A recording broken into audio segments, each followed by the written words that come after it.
Hello! So I'm coming to you from quite a different setting this week. I'm actually in deepest, darkest countryside in France. I come to this part of France quite a lot actually because my in-laws actually live here. So we're down visiting them, although I suppose by the time this goes up we'll be on our way back. I really love the fact that you're sort of so far away from everything and you can just sort of zone out, and for me that's meant a lot of reading and writing and plenty of messing around in the sunshine with the kids.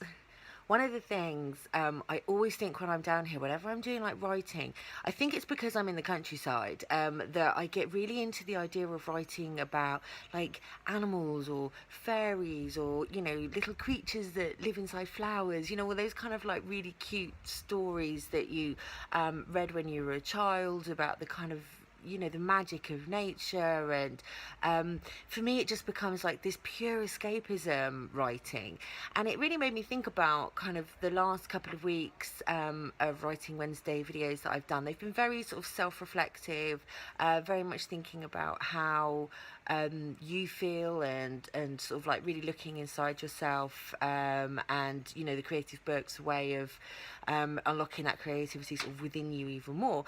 And actually what I thought this week is how writing doesn't need to just be about you or me, that actually it can be about so much more than that, and it can be just complete pure and utter escapism, and escapism into any kind of world that you choose, and taking like the world that's around you and actually just focusing on that, not focusing on yourself. We are all intertwined, and nature and life and all us humans and stuff, and I just think there's a real beauty to kind of exploring what's outside of yourself through writing as well.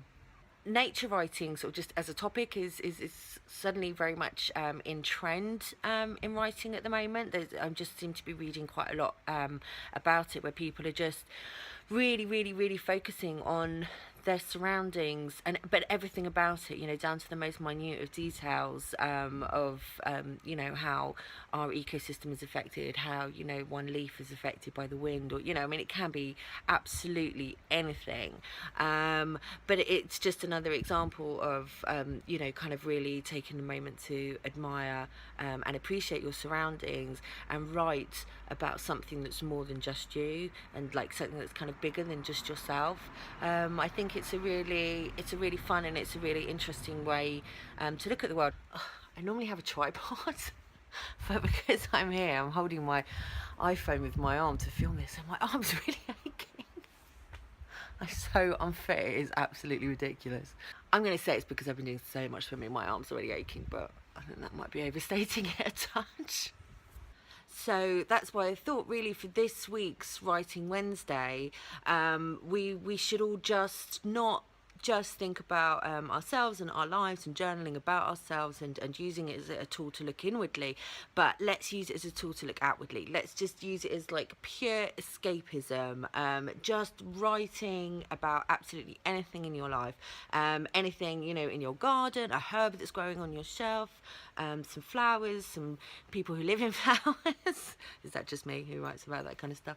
I've taken quite a lot of pictures while I've been in France, of just sort of the surrounding area and anything that I just thought was particularly pretty.